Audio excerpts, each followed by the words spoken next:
All these different cultures have their choreographies. What is ours and how do we do it for the public? Here's an example. Da dei da guru guru da guru da guru guru da guru guru da guru. I think we should start doing that in the Sunday feast.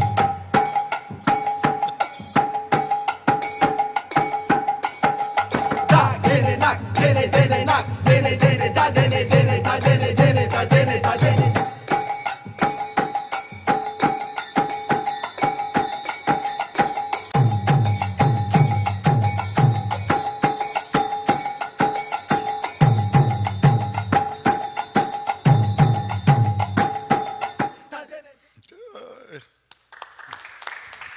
I think the members of the Mayapuris individually and together are great presenters of Kirtan. If you've ever seen them, Krishna Kishore especially, I love watching him in Kirtans, especially when he's not leading Kirtan.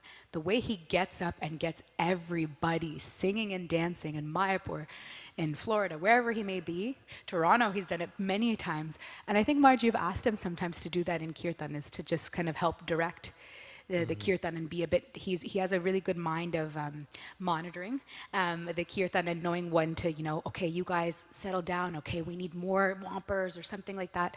And even Vishvambara Prabhu as well, he's a very good orator, he's a good storyteller, so when he's leading certain bhajans, he will explain the bhajan before singing it. So if you ever want to see some good presenters, they're again, all together is the Mayapuris, and also individually, they're very well put together. Okay. Anyone can chant Hare Krishna. There's no need for instruments. Okay, I guess we've just gone through the dancing part. I think it's time for us to do some demos, okay? So what we'll do is we'll leave our chairs behind, our precious little chairs. And now you've had a nice meal, so you're gonna, burn some calories, So that we're gonna do. Okay, great. So let's move on over there.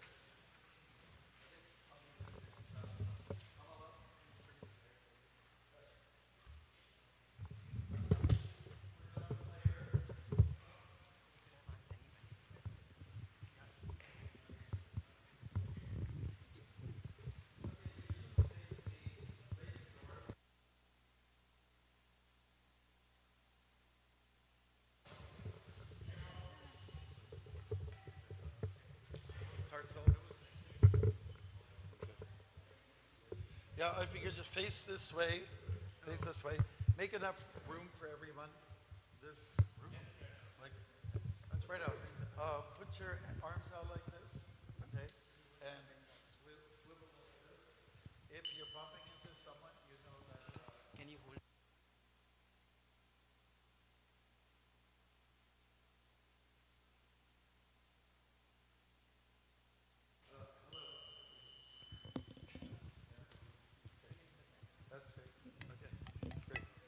So now we're just going to show a few simple dance moves that Prabhupada gave to us. This is commonly known as the Swami step, and so we're going to show you how to do that, okay? And do I have a microphone? We do. Okay. Put this in here for now. Okay, everybody ready? Put your feet. There's a very humble mic. It just wants to offer dandavats. Okay, so you put your feet about shoulder width apart, okay? Now, through all of our exercises, we want you to make sure you don't tangle your arms, okay? They can't be, or even go like this, This is what you don't do. Hare Krishna, Hare Krishna, Krishna Krishna. Got to show some life. So keep the arms up. It helps you with a little balance. You can go like this, or you can go like this. Sometimes you want to go like this, but the blood starts draining, and then after a while, you feel a bit lifeless. So, but the idea is, okay. Now take your right foot and cross over the left foot, okay? Right. Good, and then we'll go back, okay? The left foot cross over the right foot. No. You got to mirror them. Oh. Okay, and then back, okay? And do that again. Take the right foot, cross over, 1, 2, and 3, and 4. It's just like what those two guys were doing. The Zorba the Greek, that's what it's called. 3 and 4 and 1, 2, 3 and 4. 1, 2, 3, 4. Sometimes it really helps to take count of what you're doing when it comes to choreography. Okay, 2 and 3 and 4 and 1, 2, 3, 4 and 1, 2, 3 and 4 and 1, 2 and 3 and 4. We're going to get the drum beat going right now. Okay.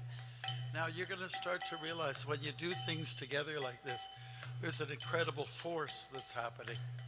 And there's a beauty to it as well. Okay? Again, I'm going to leave it up to you what you want to do with the arms, but for now you can follow me. At our Bhakti Academy group, we've been working at this, right? And it's been working well. Everyone's understanding the power of everyone moving together. Some of you might have a little difficulty in going right, left, but just keep trying. Never give up. Okay. Now, we're going to incorporate the mantra with this. Okay. And I'll take the lead. Remember, we talked about Shravanam Kirtanam. So I'm the leader.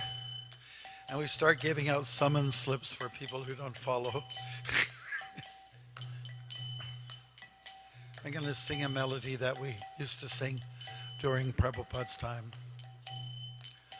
Hare Krishna, Hare Krishna, Krishna Krishna, Hare Hare, Hare Rama, Hare Rama, Rama Rama, Hare Hare. Everyone, Hare Krishna, Krishna Krishna. Try not to look at the floor. Hare Rama, Hare Rama, Rama Rama, Hare Hare. Remember, your feet will remain. They're not going to go anywhere. Okay? So you don't have to look down so much. Be a little bit conscious of the whole body, not just the floor or the feet.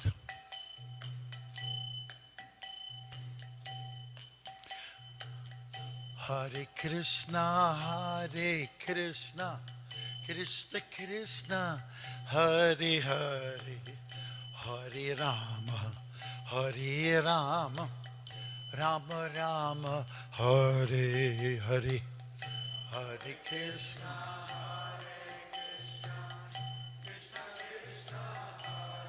Hare Hare Rama, Hare Rama, Rama Rama, Hare. We're doing good. We're doing pretty good. We're staying in good form together. To the left, or sorry, the opposite. Doing okay? Try this.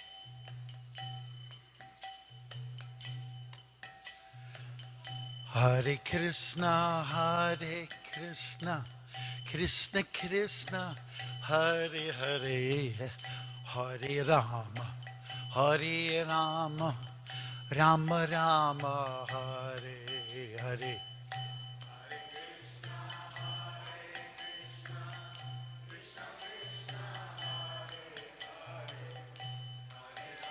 Rama, Hare Rama. Listen to Rama. Listen to the melody. That's a big part of it. Hare Krishna, Hare Krishna, Krishna Krishna, Hare Hare, Hare Rama, Hare Rama, Rama Rama, Hare Hare, Hare Krishna.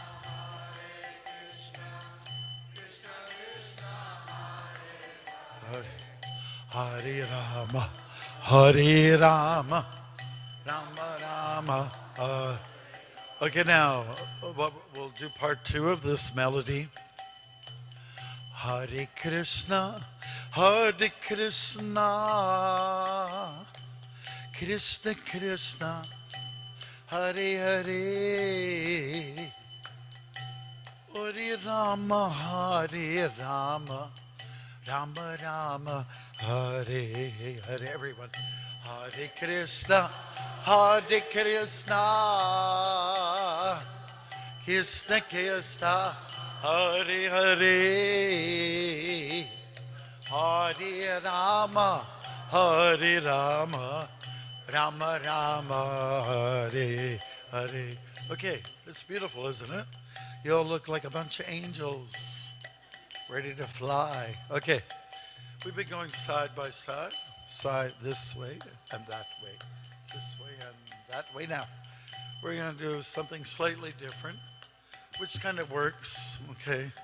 There's different dance steps the devotees go. This is the common one in ISKCON.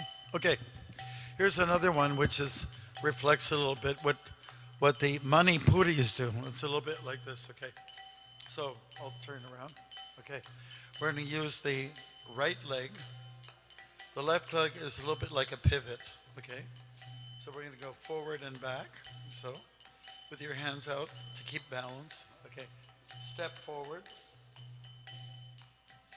and then back. And forward and back. And forward and back. And forward and back. Forward and back. And forward and back. Okay, what do you do with the left foot? Yeah, you can get a little bit of a skip, a little bit of a kick, jump, kick. Okay, we're doing good. Hare Krishna, Hare Krishna, Krishna Krishna, Hare Hare, Hare Rama, Hare Rama, Rama Rama, Hare Hare. Everyone. Hare Krishna,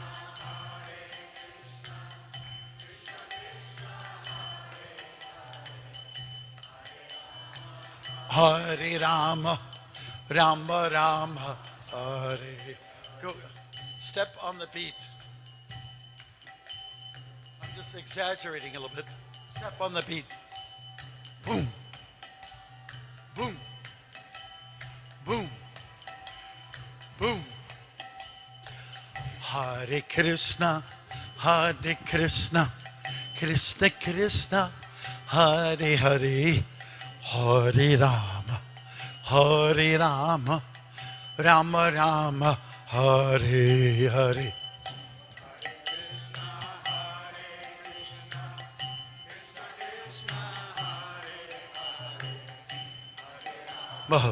Hare Rama, Rama Rama, Hare Hare. Good.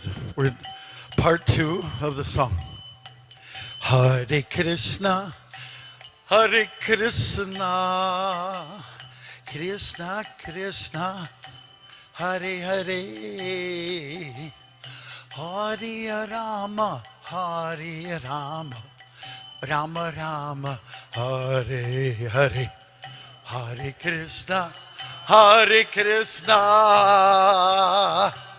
Krishna Krishna, Hare Hare, Hare Rama, Hare Rama, Rama Rama. Now, a nice way to use the arms.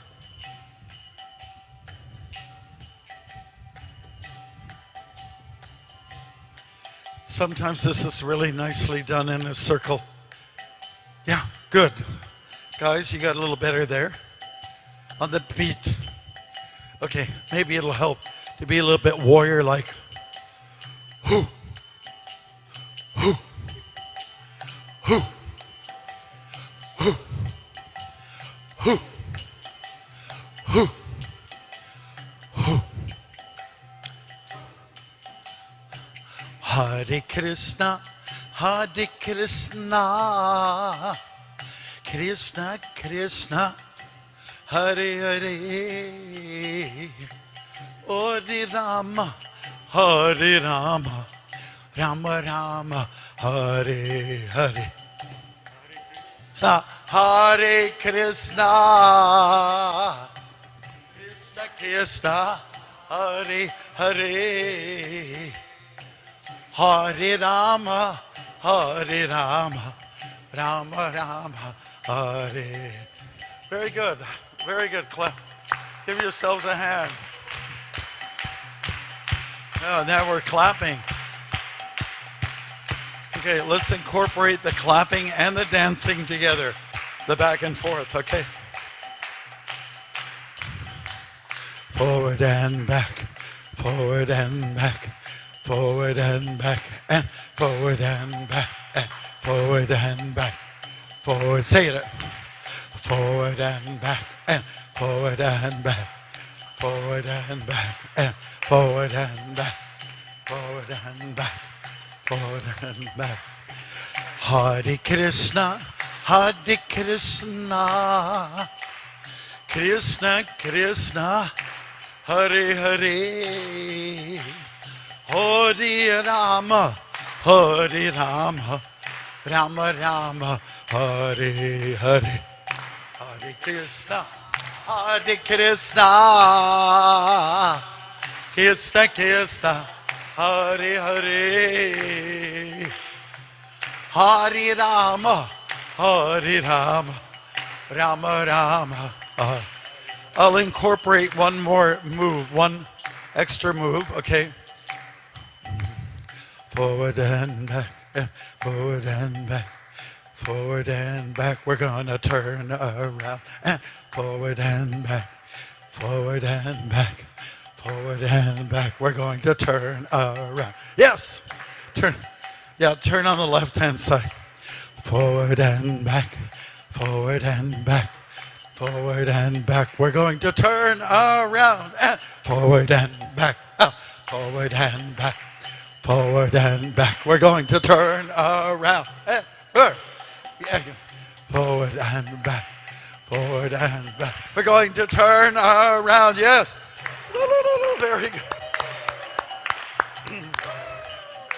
I know you don't want to stop, but we're going to move along. And okay.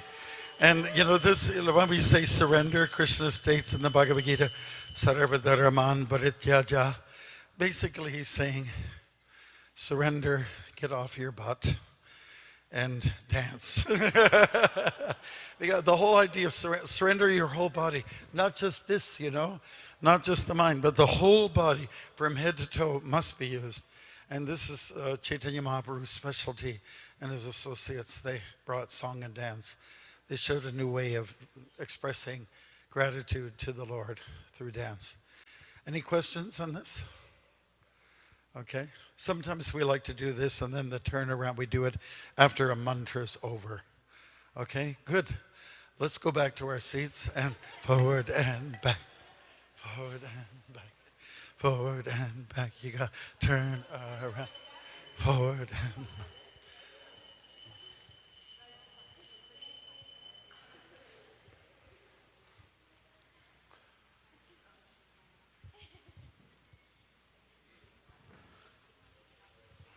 Okay. It's nice to get a little physical sometimes, right? Okay. Okay, so that quote, instruments, we're going to instruments now. Okay, so Pradyumna Prabhu, who traveled with Srila Prabhupada as his Sanskrit editor, went around to the ladies saying, Srila Prabhupada wants you to make the ululating sound the ladies make in India. We didn't know how to do it. This is from Mahamaya, a god sister.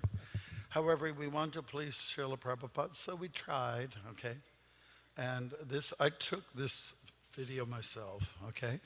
This is in Mayapur, and it's very common in Bengal and Bangladesh. Am I right? Anywhere else in India? It's very common. Okay, so it really sounds great. And it really makes your skin crawl a little bit when you hear this, especially people do this at the weddings. They do it when there's a crescendo, a buildup of the Kirtan. And the ladies do this particularly, you know. And while they do, the guys are drumming and making other kinds of noises. But let these two ladies demonstrate, okay? Now.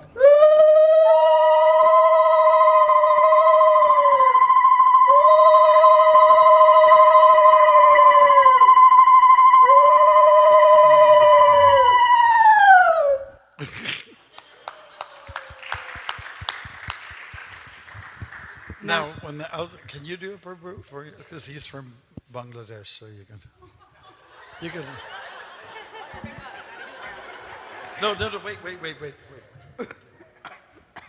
first have to put a sorry on him, okay?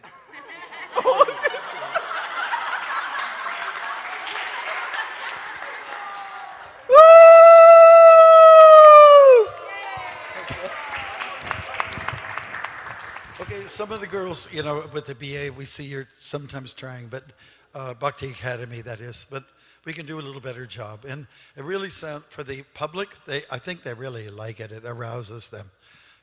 I can see porcupines, all the pins flying in the air when they hear this. With discretion. I mean, if you're at a yoga studio in a very meditative situation, probably not the best time, but it is actually part of our tradition. So I know it can sound, again, something that we may not have necessarily heard before, but it is a very beautiful part of our tradition, and it's very nice, especially when that crescendo happens. If there's like a abhishek happening, or it's the end of the kirtan, or the deity doors opening, it's a really nice sound. Yes, this year in Mayapur, I'm often asked to lead the Tulsi Puja, and we're kind of way up front, and all the Bengali ladies are sort of crammed up close. And so we'll be leading, and then when it gets near the end, I just kind of run over to where the ladies are. And they do it, and it's really just wonderful. It's very arousing. Let's move along, okay? This is the responders. That's what we're dealing with here.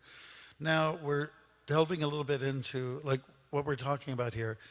Clapping was important to us. Harmonium, well, I must say something about the harmonium.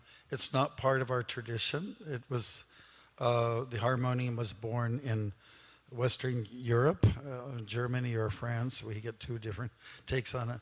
But India has really taken it up, just like they have tea, British tea, and they've surpassed the British in taking it. But the mridanga in particular is an instrument we use, some certain shakers, kartals, of course.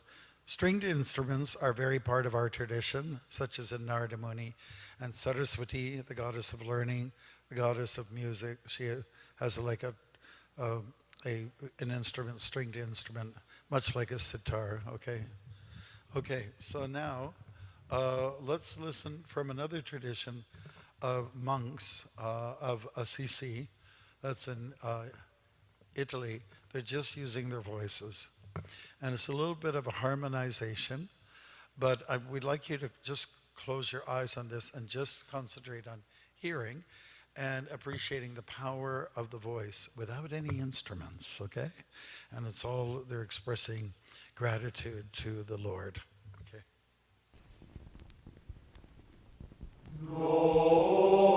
Close your eyes.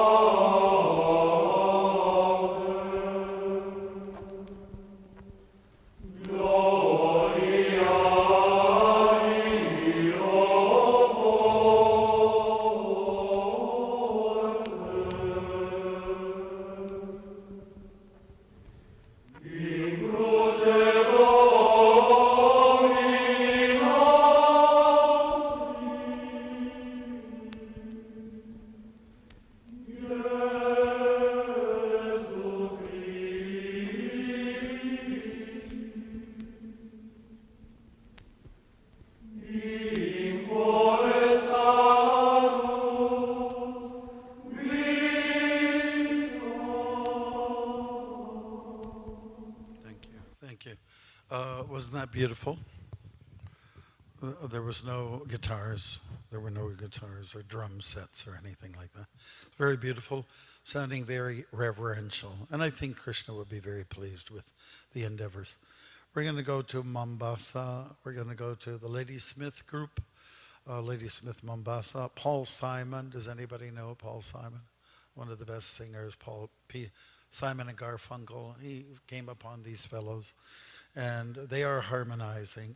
And we like you to, just listen, okay, but also follow what they're doing. And then we want to get some response from you to see what did you get out of this, okay?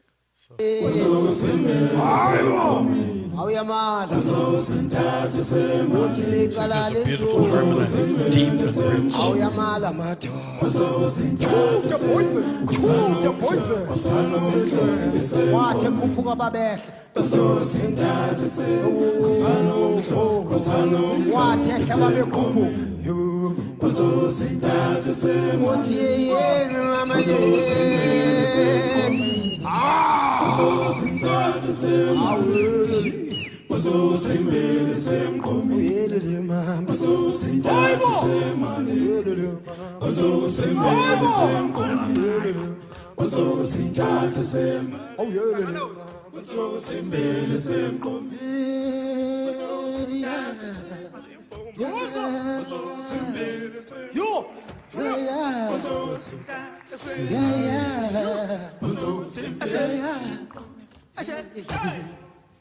Thank you. Okay.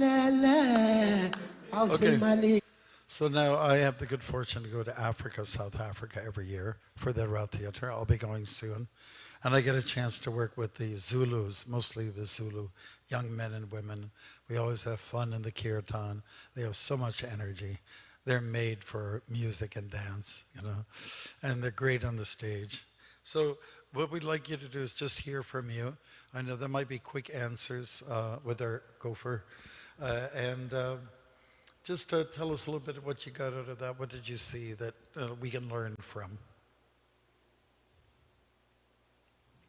I mean, I don't think anybody's going to try those high kicks in the middle of Kirtan. Yeah. You can try it, but I don't know if that's going to happen. But in their presentation and their voices, anything that you can pick up on. Divija? Yes. They're very synchronized. The lead singer sang, and then they all sang together. And even the dancing, they pretty much matched each other. So you can see the unity between all of them. Very nice. Yes. I really like how they're wearing the same color of dress. That's what we try for Rath Yatra a lot of times. Yes. It gives a nice impact, I think. Yeah. Yeah, thank you. The dress code is similar. So when we, you know, you saw some images of the Russian girls and some of the boys. They're in saffron and so on. It looks beautiful. There's an incredible power there. And yes, at Rath Yatra time, we've been encouraging the dancers, you know, some of the guys to all dress the same. And also we have Ukraine and Russian speaking ladies who dress really nice and do the dandiya, you know, like they do in Gujarat. And it looks just so colorful, so rich, and so you just want to jump in and be part of it. Yes? I love the mood of the singers. Yeah. It's completely different. Yeah, yeah, it's beautiful. It's playful even, isn't it? I can see Krishna. All right. Anything else? Yes. Maharaj, and also like there are so many people singing and like, you know, they are together. It doesn't sound like yelling. It's a perfect decibel and it's not too loud and it's very pleasing to hear, even though there are a lot of people together. Right. Yeah, I appreciate that. Sometimes at Sunday feast here, Rama, Rama, Ari, Ari, you know, like, okay, you're not in a rave, you know, so take it easy, you know, don't, a little more sattvagun approach, modagoodness makes the kirtan nice. Remember, we're trying to please Krishna. So these guys are famous, they've gone all over the world, and you can understand why. Okay? All right, let's move along and see what else is in store for us. Oh, this is kind of funny. This is Jayadvaita Maharaj's 10 Commandments of ISKCON Kirtan. Basically, he's giving all the things you shouldn't do, but he's making it like the 10 Commandments, like thou shalt do this. It's very laughable. Okay, great.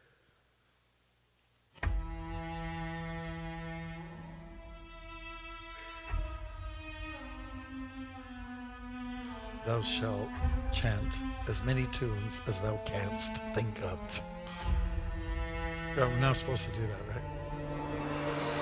Thou shalt not chant any one tune for more than 3 minutes. Thou shalt not chant the morning tune in the morning, or if thou begins with it, thou shalt change to something else.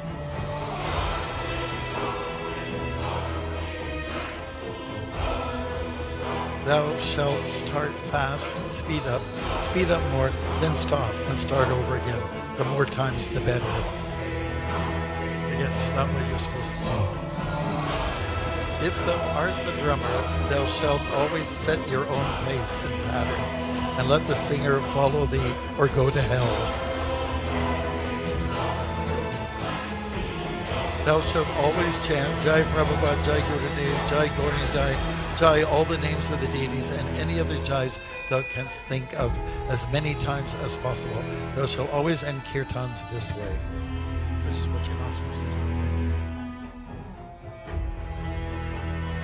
Thou shalt always add Jai Radhe to the kirtan. If thou can vary it with Jai Sri Radhe, so much the better.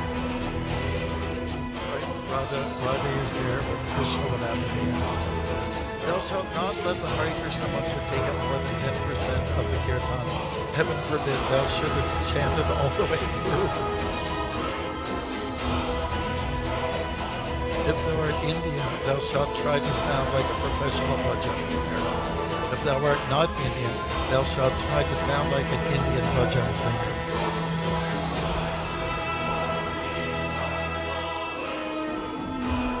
Thou shalt forget about the way Srila Prabhupada led Kirtan.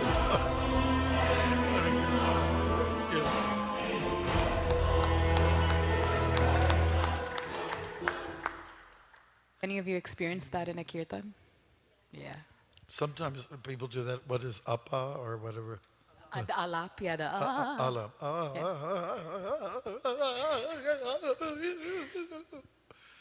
And nobody can follow him. So what's the point? Prabhupada didn't like long notes. He also didn't like howling. They call it, you know. He didn't like it. He just didn't like it, you know. It's okay to hold a note, but not too long, because he did it.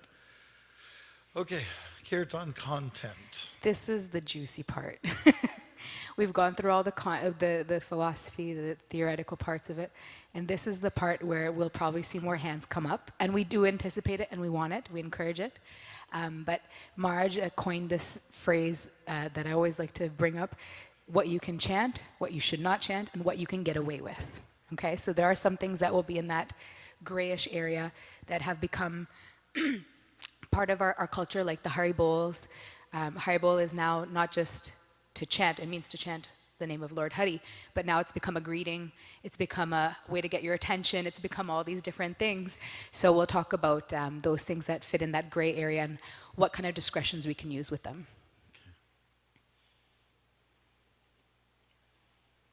Oh, yeah. What's cool, what's not, and what you might get away with. GBC Resolutions 2014, number 314. The Hare Krishna Maha Mantra should be the primary mantra in all ISKCON kirtans. Do you agree? Yes. How many people agree? Any disagreements? There better not be. Continuing on with the resolutions. 315. Go ahead. The chanting of the holy names of Srimati Radharani. There is a very, very clear instruction from the GBC that we all try to follow as well. The Jai Shri Radhe, Jai Radhes at the end of the Jai Radhe, Jai Radhe, I won't sing the whole thing.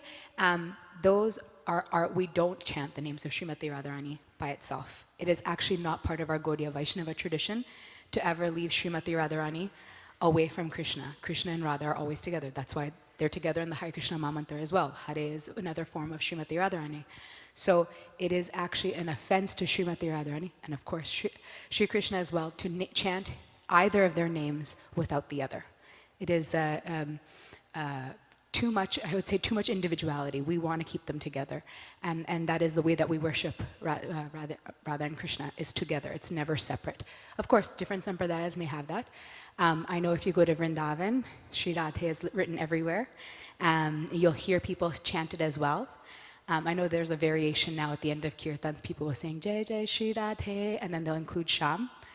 We still try to discourage it, only because you may have the understanding, the philosophical understanding. You've passed this course, you know what it means, but not everybody else in the crowd really understands it.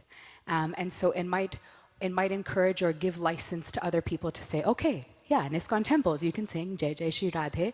And then, well, if you're singing Jai Jai Shri Radhe Sham, I know you can actually sing Jai Shri Radhe. And then what about Radha Raman? Because, that's also Vrindavan, and it just continues on and on and on, right? So to keep it, I would say it's rather to keep it simple and not to go on with the Jai Shri Radhes. In the GBC resolution, it is specific that on Radhashtami, it is possible to sing it. But again, the whole point is, who is Srimati Radharani the happiest when we're honoring? We're honoring Krishna. So the Mahamantra, again, includes both of their names. So yes, you can say Jai Shri Radha, there is sanction for do that on Radhashtami, but again, we encourage wholeheartedly to refrain from it. Follow the KISS program. Yes. KISS stands for Keep It Simple Sadhu. Okay? Before actually we go on to that, I know that it can be contentious, or it can feel, well, what's the harm in singing Jai Shri Radhe? I mean, we'll encourage anybody. If you have thoughts or concerns, please share them. It's a learning experience for everybody. And if we can help clarify a bit more, or we can discuss it further, that would be helpful. But does this kind of make sense so far? Is that okay? Again, once you start to divert, there's no end to it. And before you know it, everything is watered down, diluted, and then we forget, well, did Prabhupada really encourage it? And answer is no. So since we're all of his Nugas, Prabhupada Nugas followers, we stick to what he wanted us to do. All right? Shows our loyalty. I think even in Marjan in Vrindavan, when people would greet Srila Prabhupada, Jai Shri Radhe, Srila Prabhupada would respond, Hare Krishna. That's right. That's right. Which is a nice example that, yes, everybody else can be following what they're doing, but Srila Prabhupada was very clear, Hare Krishna. Yes, there's a question over here. It's a comment. I think I've heard in some lectures before that the reason we don't chant Radharani's name is because it's supposed to be a secret. That's why it's kind of like hidden within the Mahamantra. Yes, I've heard the same thing as well, that it's so precious that it's not something that is easily given out in one sense.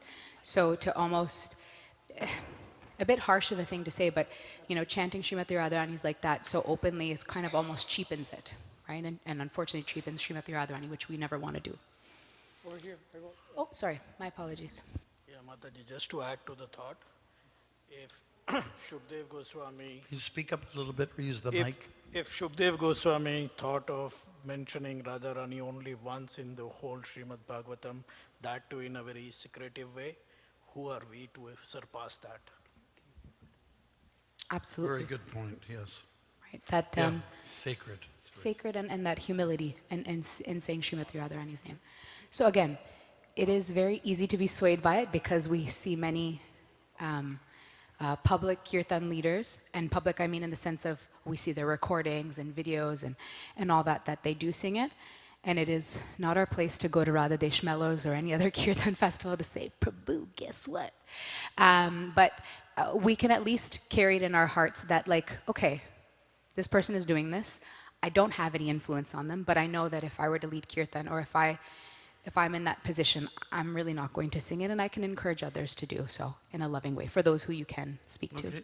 We've got grand finales and kirtan fillers. This has become very popular now. I joined in 73, and our kirtans were simple. And then in 74, devotees went to India. They went to the grand opening of the Krishna Balaram Mandir, and they came back with Nitai Gaur Hari Bol, Hari Bol, Hari Bol, Hari Bol, Nitai Gaur Hari Bol, Nitai Gaur Hari Bol, Hari Bol, Hari Bol, Hari Bol. Well, Prabhupada never taught that. That's all, just to let you know. Devotees have picked up these habits from different mandirs around Vrindavan, and who knows, especially by Govardhan Hill, there's all kinds of upper sampradayas, people we don't even know what their practices are. So we just should stick to the simple, what Prabhupada has given us. So everyone's heard, Gauranga, okay. Gauranga, Nityananda, Gauranga, okay. Yeah, what can I say? Nityananda Ram, another one. Nitai, Nitai, Nitai, Nitai, Gauranga. You've heard that before? And Gaura, Gaura, Gaura Hari. Anita Gaura Haribol, Gaura Nityananda Bol, Haribol, Haribol, Jai Sachinandana, Jaya Sachinan, Jai Radhe Radhe Govinda, Govinda Radhe. Hare Krishna. Sorry, it might hurt your feelings, but Prabhupada didn't give it to us. And so be careful, because if we go off into these tangents, you're entering into some danger zones. Other people will pick up on it and, oh, I got a favorite thing. I've got a catchy little tune here. I'll do my own little formula. So Prabhupada said, he gave us Sri Krishna Chaitanya Prabhu Nityananda, Shri Advaita Gadadhar Shiva Shri Gaura Bhakti Vrinda. And then Hare Krishna, Krishna Krishna, Hare Hare, Hare Rama, Rama Rama, Hare Hare. So we should stick to that. It works. All right. Yes, question? Yeah, Prabhupada's saying that. Yeah, he's saying that. Yeah. Yep. Krishna, Krishna, Krishna, Krishna, Krishna, Yes. Krishna, Krishna, hey, Krishna, Krishna, Krishna, Krishna, Krishna, Krishna. Okay, and it go on that one also, Mahaprabhu saying, and so Prabhupada specified what was okay, right? Yeah. I would say, again, the whole kirtan can't be like the 10 commandments. It shouldn't be that the Mahamantra is 10%, right? You can sing those as kind of like little kind of, if you need to get everybody's attention back again, that might be something. But yes, Govinda Jaya Jaya is something that Srila Prabhupada did sing himself. And I think there's also Yamuna Devi too. She also sings. Yes, she Yes. did, along with Prabhupada. Yes. Right, with him, yeah. Okay, from the Kirtan standards, okay. In spite of the fact that these are holy names of the Lord, ISKCON devotees should not indulge in this type of Kirtan because it was disapproved of the founder Acharya of ISKCON. What do you say about that? Okay. Are you with us? Yes? Okay. The thing is, they add these things without asking, and that is the danger. It is better to just follow the Guru. That's from Hari Sari's diary, okay? October the 6th. Okay, would you like to? That is not done by the acharyas. Therefore, better to stick to Hare Krishna and to Sri Krishna Chaitanya Prabhu Nityananda. Otherwise, just like the Sahajiyas, they have invented Nitai Gaura Radhe Shyam Hare Krishna Hare Ram. These things will come gradually, but they are not approved. They are called Chara Kirtan, means concocted Kirtan.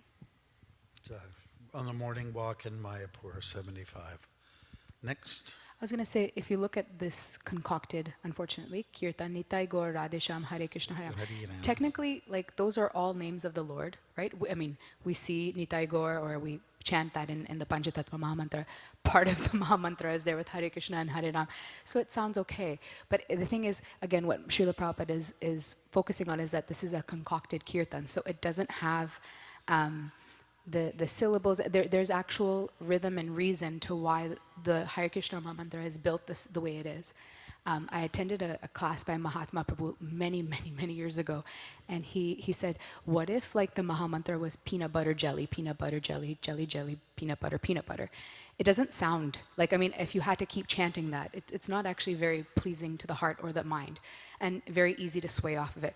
But when we chant our japa or we chant in the kirtan, there's never a sense of, oh, this is kind of boring. When is this going to end? Unless you yourself are tired. But there is actual sweetness in the way that the Mahamantra is. So it's not the Mahamantra is not concocted in that way. It is built the way that it is, so that it allows us to delve deeper into the Mahamantra, or delve deeper into the sound vibration. And it's not something silly like peanut butter jelly. And in the same way, yes, Nitai Gaur Radhesham Hare Krishna Hare Ram, again, has all the names of our deities and are bona fide in that sense. But at the same time, when they're strung together like this, it's just concocted. It's not coming from an acharya. It's not coming from some type of spiritual development or advancement. So again, when we hear some of these bhajans that are now becoming more and more famous in kirtans, it is hard to hear, but at the same time, we can also find solace that Srila Prabhupada did not give us something that was invented. Rather, it's something that comes from the Sampradaya. Okay. Why don't we chant Coca-Cola, Coca-Cola, Coca-Cola, Cola?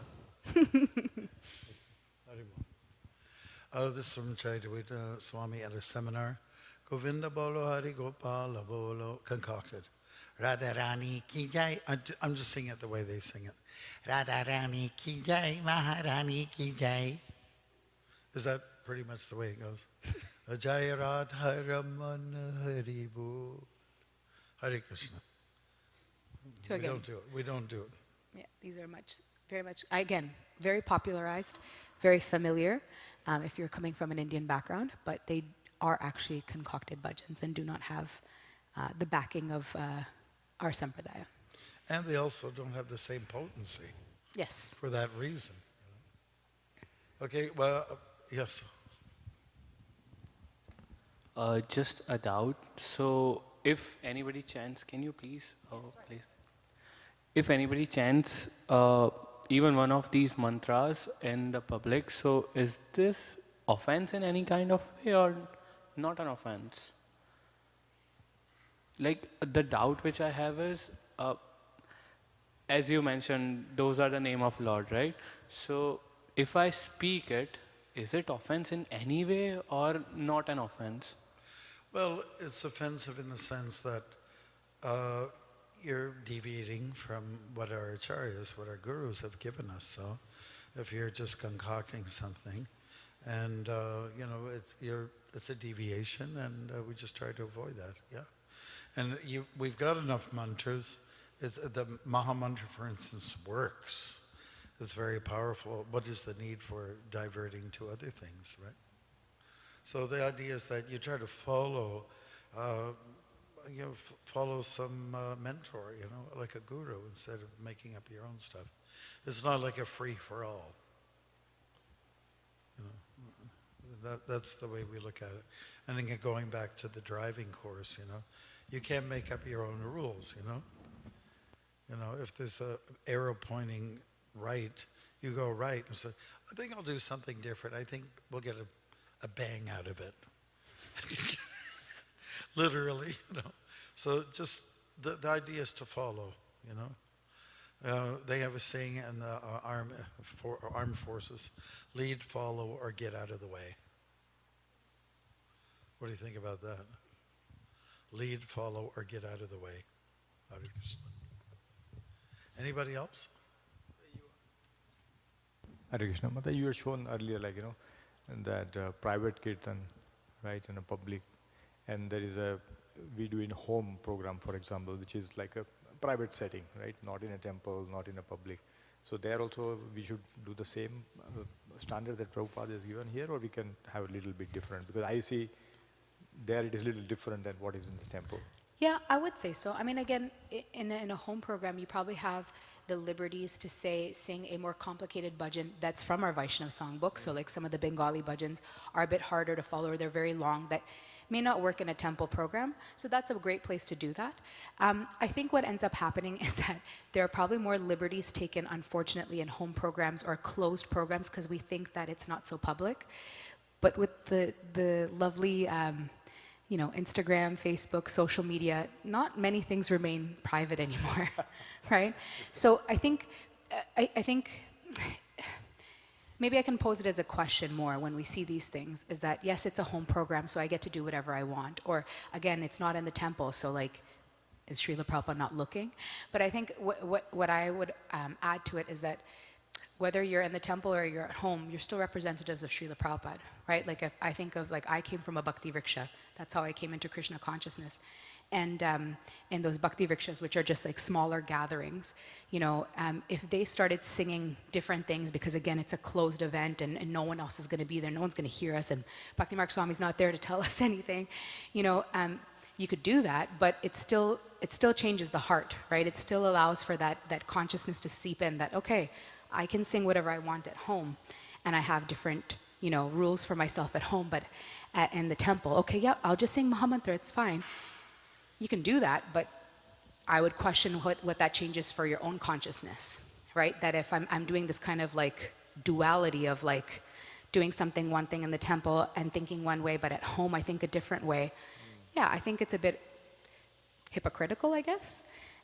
So I think you can have the chance to say delve deeper into bhajans and do a bit more of those complicated kirtans because you're with a group of people who can follow those complicated kirtans, for example. But I think the essence of what Srila Prabhupada is saying should not be changed between the two places. Marches, is that on the Yeah, sure. I mean, if you're like a committed devotee, especially if you've taken Diksha, your guru would like you to do what Prabhupada wants. Simple as that. Yeah. Okay? And we can try to avoid the other stuff. At some public venues, you might...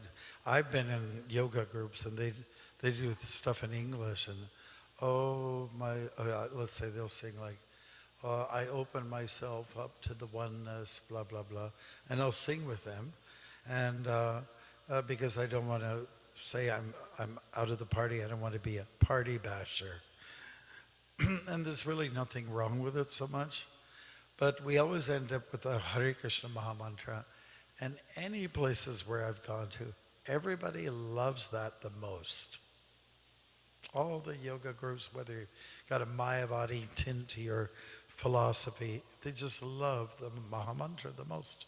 So no need to divert. Let's move along. Does that help, Prabhu? Yeah. Hare, thank you very much. Thank you. Okay, make it quick. Yep. Yeah. Okay. It's just a personal doubt.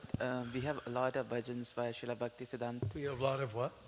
We have a lot of bhajans by Bhakti Vinod Thakur and Srila Narottam Das Thakur, but Prabhupada never chanted all of them. So in that case also we are supposed to follow what only Prabhupada has chanted, or we can go for the other bhajans also? Yeah, Prabhupada encouraged us to sing all of by the great acharyas. We could sing all of them to your heart's content. But I'd suggest if you're going to Young and Dundas Square, it might not be very effective, So like in public situations. Better to stick to something that people can get involved in, right? Yeah, all these bhajans are fine, not a problem, because they're done by the acharyas. We're talking about things that have been created by people outside of our sampradaya. Okay, let's move along, and Nirmal, it's your turn.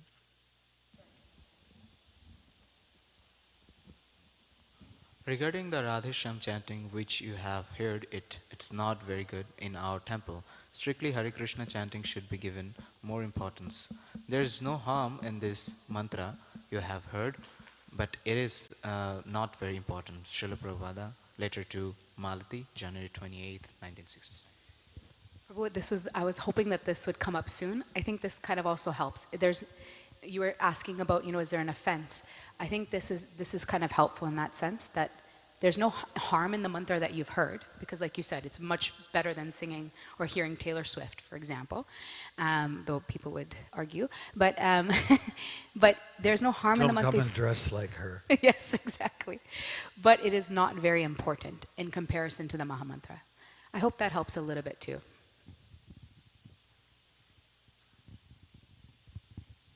There are many such common songs composed by common devotees out of sentiment, but our principle is to stick to the authorities and always remember that Hare Krishna is the prime authorized mantra. Srila Prabhupada, letter to Malati, January 28, 1969. Jai Haribol. Jai Bhakta Prahlad, question mark. There are also gradations of devotees who are calculated as greater or lesser. When a devotee is great, he is called Prabhu. And when he is lesser, he is called Bhakta or a devotee. So we don't need to chant Jaya Bhakta Prahlad, Jaya Bhakta Prahlad. It's not a lesser, Prahlad is not a lesser devotee, he is one of the Mahajans. Is that okay? Does anybody here sing that? Bhakta Prahlad? Okay. Too many Jais. Kirtans should not go on and on with many Jais. Jai this, Jai that, Jai every name the lead singer can think of. It is suggested that the name of every deity be chanted once only. The names are already included in the Mahamantra, so chanting of the deities' names is in one sense superfluous. Is that okay? Yes.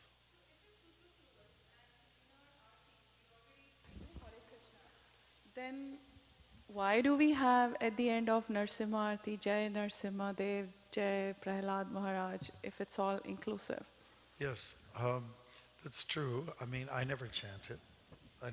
Prabhupada didn't chant Jai this, Jai that. So I just follow what he did. So when you look at the Bhakti Academy, they say optional Jai, you know. So I don't do it because he didn't do it.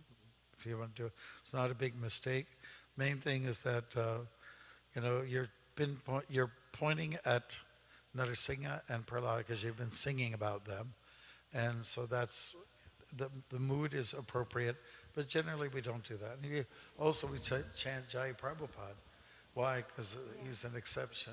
You know, we're trying to establish him sometimes with great difficulty, that he's the guru for everybody. And so we stick to that. But again, you're supposed to stick to the Maha Mantra as much as you can, and all the other jais just take up all this extra space. So we try to avoid.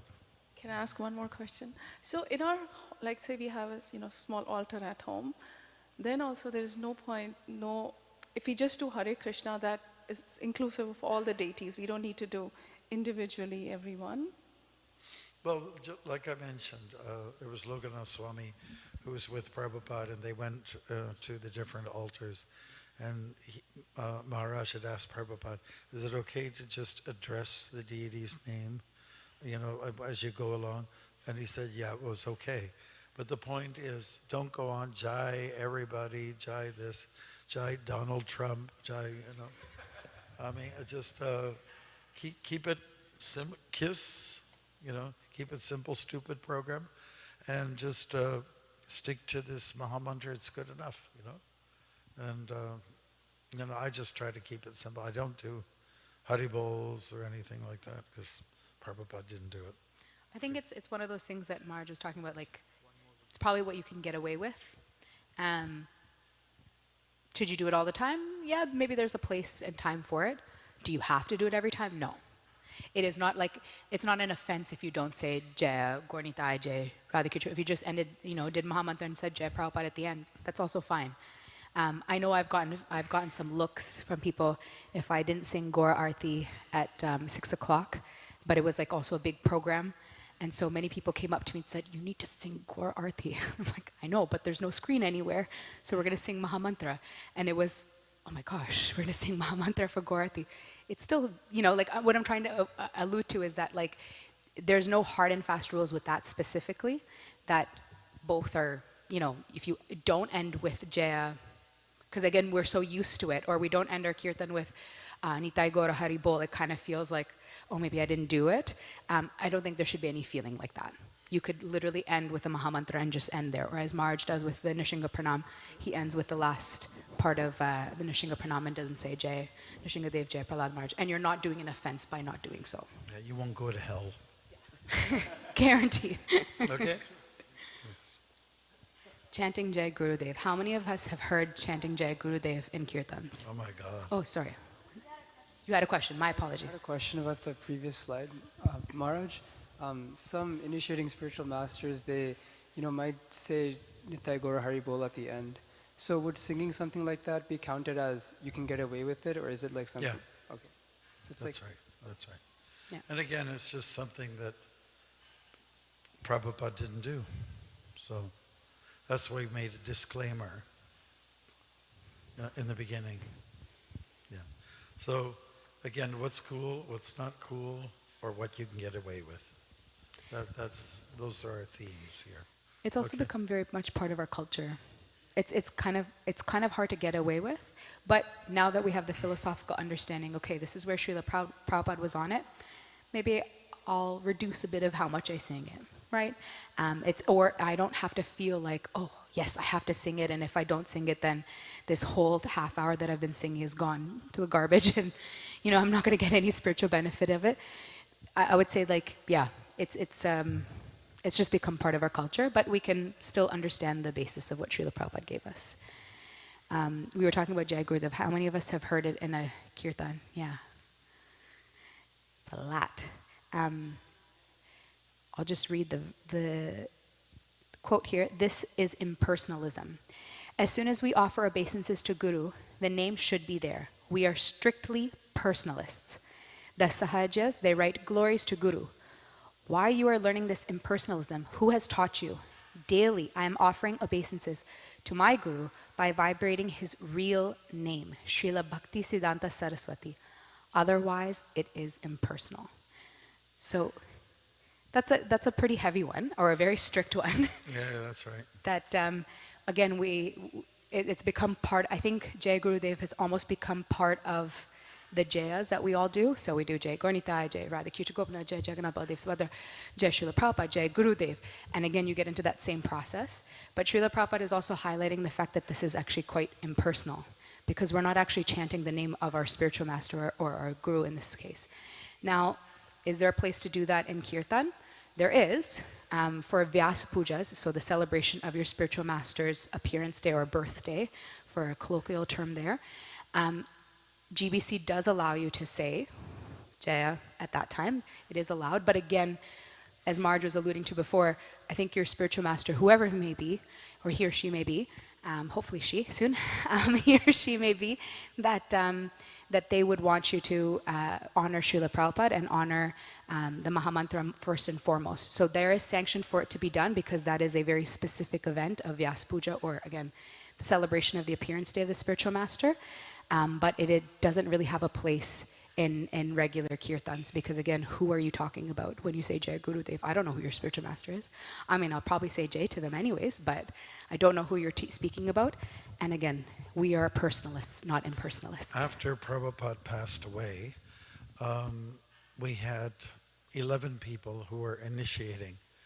And we were it was almost like forced upon, compulsory, to chant their names of all the gurus. Jaya this pod, Jaya that pod, Jaya this pod, Jaya that pod. And so, we lost space for chanting in Hare Krishna Mahamantra. So it was decided, thank God we have a GBC body that regulates those things. Otherwise, you actually have fanatics, running the movement, and oh, my guru is the best. My guru. Have you ever heard that before? My guru. My guru. What about everyone's guru? Wouldn't that be a little better? So Prabhupada being the founder Acharya, we stick to saying Jai Prabhupada. He kind of let it go, let it slide, let it happen, during his time. But, if we just give a license to certain events, everyone's going to pick up on it. Oh, we did it at that event, now we'll do it. Because people are kind of, what shall I say, stupid, dull, gullible, Hare Krishna. There's this film, when I was walking across Canada, my support guy says, we have to see, we have to see, what's those guys from England? Monty Python and the life of Brian. So the life of Brian was considered to be the Messiah, and there he is, and everyone would chase after him. And at one point, he in running, he lost his shoe. So then people saw his shoe there. No, we have to lose. Everyone started to lose their shoe because they thought that that's what the Acharyas, the Messiah, is doing. So we shouldn't go on blindly. That's why we have this course here, to let you know, conscious kirtan, what the standards are. We're going to move along. Okay, everyone's okay on this Jai Gurudev thing? Yeah, Prabhu. Run. In the back.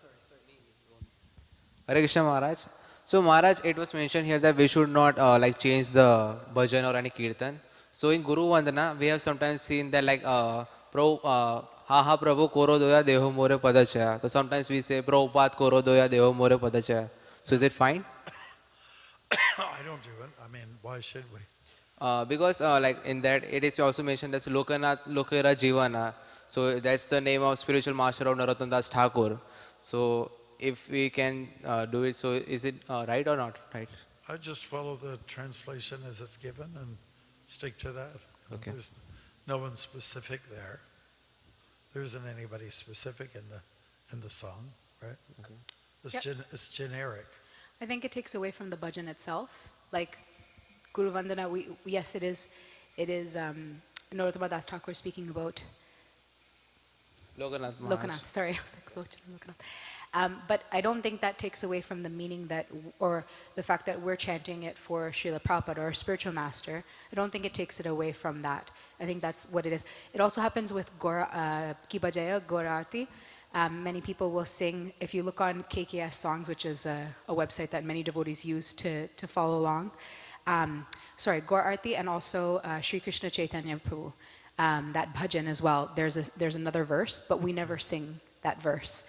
So I would follow the Vaishnava songbook that we have. And there, again, as much as we're saying personalism, I don't think it has to be that personalist that we have to go, okay, well, my spiritual master's name is this, so I'm going to change it to that. Because I don't think any of our spiritual masters would be quite happy with it. I think they're happy with the way that it's sung. But it does bring up the point that, yes, there are some deviations with how bhajans are sung, especially a lot of the Bengali bhajans, because again, it does come from other traditions. But I would say that the best resource is to look at the Vaishnava songbook, because that has been conducted by, or it has been compiled by disciples of Srila Prabhupada and includes his instructions. So those are the ones that we can follow along with how it's been presented. But good question. Thank you. Okay. Hare Krishna. Thank you. Next. This was the next quote, Marge. Do you want to go over this one?